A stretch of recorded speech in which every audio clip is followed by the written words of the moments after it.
আসসালামু আলাইকুম। আশা করি সবাই ভালো আছেন। আপনারা মাঝে মাঝে প্রশ্ন করেন যে আমরা ফ্রিল্যান্সিং কোচিং করেছি কিন্তু কাজ পাই না। এটা সমাধান কি?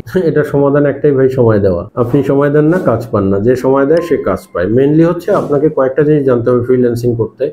আপনাকে টার্গেট পয়েন্টে আসতে হবে যে আপনি কোন বিষয়ে ইন্টারেস্ট, আপনি কোন বিষয়ে কাজ করতে চান। এখন ইঞ্জিনিয়ারিং যদি হন, আমরা ইঞ্জিনিয়ারিং ফ্রিল্যান্সিং করা ইঞ্জিনিয়ার কাজ করবেন। যারা জেনারেল সাইডে পড়াশোনা করেছেন তারা একটা টপিকস বেছে নেবেন। সব ধরনের টপিক্সে ফ্রিল্যান্সিং আছে।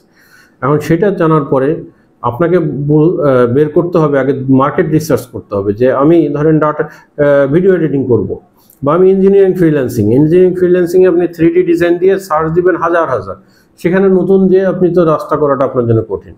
এখন ডাটা এন্ট্রি দিয়ে সার্চ দিবেন হাজার হাজার, সেখানে আপনার রাস্তা করাটা কঠিন। তাহলে আপনি ভিডিও এডিটিংয়ের এমন কিছু টপিকস বের করেন যেটা একটু আনকমন।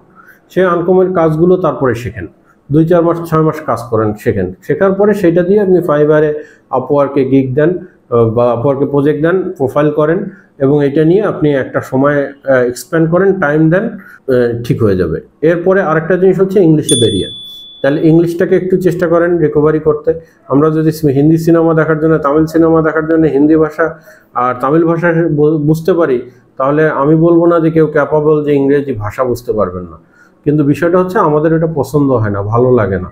তো কাজটাকে যদি সিনেমা দেখলে যেমন ভালো লাগে, গার্লফ্রেন্ডের সাথে গল্প করলে যেমন ভালো লাগে, কাজটাকেও যদি এভাবে ভালো লাগার পর্যায়ে নিয়ে আসেন, যারা ভালো লাগার পর্যায়ে নিয়ে আসছে তারা উন্নতি করছে, ডেভেলপ করছে। আপনার যতক্ষণ ভালো লাগার পর্যায়ে আনবেন, আপনি একটা সময় দেবেন, পরিশ্রম করবেন, আপনি আগায় যাবেন। তো ধন্যবাদ সবাইকে। বিস্তারিত জানতে পেজ ফলো দিয়ে অ্যাক্টিভ থাকবেন। আসসালামু আলাইকুম।